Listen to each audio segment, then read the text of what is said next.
అబ్బా చేపలు చూస్తుంటే నోరూరిపోతున్నాయి కదా, చూడ్డానికి మాత్రమే బాగుంటాయి. ఇక్కడ గనుక ఒక్కసారి తిన్నారంటే జీవితంలో సీ ఫుడ్ పైన విరక్తి పుడుతుంది.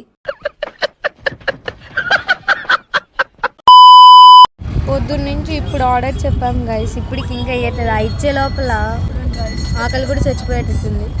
వీళ్ళ మొహాలు చూడండి. 10th ఫెయిల్ గైస్ ఈ పిల్ల. ఈ పిల్ల ఇంటర్ ఫెయిల్ గైస్. ఆ పిల్ల అన్ని అన్ని ఫెయిల్ గైస్. వాడి వల్ల నా జీవితం ఇలా నాశనం అయిపోయింది. చదువుకోవాల్సిన రోజుల్లో రోడ్ల మీద తిప్పి తిప్పి తిప్పి పిప్పి చేశాడు. రావట్లేదు గైస్, ఆకలి అవుతుంది గైస్. హోటల్లో ఏం చెప్పుకోవాలి అర్థం కావట్లేదు గైస్. ఇంకో పిల్ల ఆకలి వేస్తుందని పక్కన ఫుడ్ సెంటర్లో వేరే వాళ్ళు తిన్నామంటే వాళ్ళ దగ్గరికి వెళ్ళి తిన్నామని. అలా ఉంది మా పరిస్థితి. బీచ్ కి వెళ్లే ముందు మా సార్ వాళ్ళు పదే పదే చెప్పారు, సీ ఫుడ్ అని తినకండి, దరిద్రంగా ఉంటుందని. వాళ్ళు చెప్పింది వింటే మనం స్టూడెంట్స్ ఎందుకైతాము?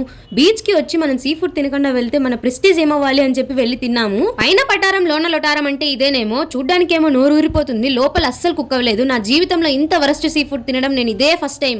సో నా బెస్ట్ సజెషన్ ఏంటంటే, ఇంకోసారి మీరు బీచ్ కి వెళ్లి టెంప్ట్ అయి మాత్రం అస్సలు తినకండి. సో మా ట్రిప్ అయితే ఇలా జరిగింది. నచ్చితే లైక్ చేసి సబ్స్క్రైబ్ చేసుకోండి. Bye guys, love you all, take care, stay tuned.